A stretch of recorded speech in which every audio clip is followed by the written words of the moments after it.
गुलाल नगर परिषदांचा याला आता आपण सुरुवात करूया। सुरुवातीला जातोय आपण पालघर जिल्ह्यात। डहाणू नगर परिषद निवडणुकीत भाजपला एकाकी पाडण्यासाठी त्यांचे मित्रपक्ष सरसावलेत। मित्रपक्षांसह विरोधी पक्षही आपली ताकद लावतायत। डहाणूमध्ये भाजप विरुद्ध शिंदेंची शिवसेना अशी थेट लढत आहे। तर उद्धव ठाकरेंच्या शिवसेनेनं आपला उमेदवार दिला असला तरी महाविकास आघाडीतील इतर राजकीय घटक पक्षांनी मात्र शिंदेंच्या शिवसेनेचे उमेदवार राजू माची यांना पाठिंबा दिलाय। काय गुंतागुंत आहे पहा। त्यामुळे आता कोण जिंकणार याची सगळ्यांनाच उत्सुकता लागली आहे। पाहूयात याच बंडखोरीचा आमचे प्रतिनिधी जितेंद्र पाटील यांचा विशेष रिपोर्ट। नगर परिषदेची निवडणूक आता आणखीनच रंगतदार आणि प्रतिष्ठेची ठरली आहे। भाजप आणि शिंदे गट आमने सामने आले असून एकमेकांवर आरोप प्रत्यारोप करायला सुरुवात केली आहे। मागे रखडलेली विकास कामं, वाहतूक कोंडी, डम्पिंग ग्राउंडचा विषय, या विषयात मागील सत्ताधाऱ्यांना आता विरोधकांनी कोंडीत पकडल्याचं आपल्याला पाहायला मिळतंय। एकंदरीत भाजप विरुद्ध शिवसेना आणि सर्व पक्ष जे आहेत ते आता भाजपच्या विरुद्ध एकत्र आल्याचं पाहायला मिळतंय। त्यामुळे डहाणूची नगर परिषदेची निवडणूक आणखीच रंगतदार झाल्याचं पाहायला मिळतंय।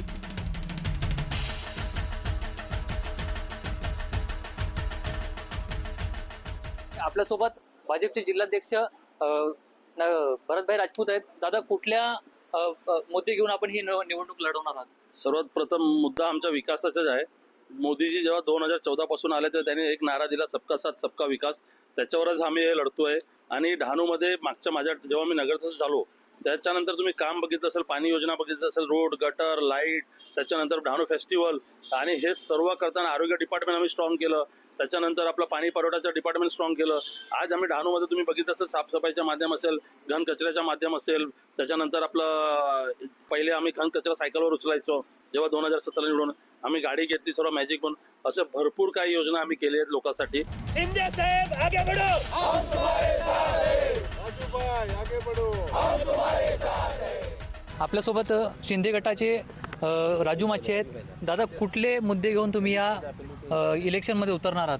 त्यांनी माझ्यावर जो विश्वास ठेवलेला आहे तो विश्वास त्यांचा हे करेन आणि त्याच्या विश्वासाला कुठे तडा जाणार नाही। आणि आपल्या नगरपालिकेवर भगवा झेंडा फडकवण्यासाठी आम्ही पूर्ण प्रयत्न करू आणि निवडून येऊ।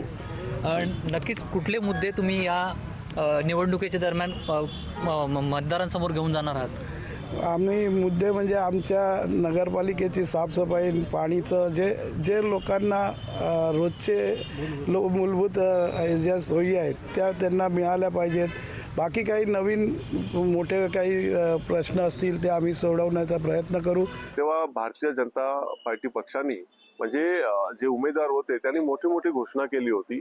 ही घोषणा म्हणजे माझ्याकडे त्यांचं वचननामा आहे, त्यांनी जे दिलं होतं, त्यांनी डहाणूकरांचं स्वप्न साकार करूया, डम्पिंग ग्राउंड बनवूया, म्हणजे ज्यांनी असं हे बनवले होते तुमच्या समोर आहे। डम्पिंग ग्राउंड इथे कुठेच नाही मिळत, कुठेही कुडा फेकतात, कुठेही कचरा फेकतात, विल्हेवाट त्याचं नाही मिळत। नंतर जे गटरचा विषय आहे, डहाणूमध्ये सर्वात जास्त गटरचा प्रॉब्लेम आहे, पाणीच्या ड्रेनेजचा प्रॉब्लेम आहे। डहाणू सिटी में तो इतना जगह जगह पे खड्डा है, उसका कोई नहीं देख रहा है, नगर पालिका भी नहीं देख रहा है, जो आमदार खासदार आ रहे हैं वो भी नहीं देख रहे हैं कि हर रोज पर डे न पर डे एक्सीडेंट होता है। ज़्यादातर ट्रैफिक का समस्या बहुत है और खड्डे से बहुत एक्सीडेंट होता है। और जहाँ देखो तो जहाँ पे देखो कचरा, उधर कचरा है, गटर भी नहीं बरोबर है, गटर पे ढक्कन नहीं है, ऐसा चेंबर बना है उस पर ढक्कन नहीं है। निवडणूक येतात आणि जातात, ते काही आम माणसाला काही फरक पडत नाही, जसे आहेत तसेच राहावं लागतं, काय करणार। पुढारी न्यूजसाठी जितेंद्र पाटील, पालघर।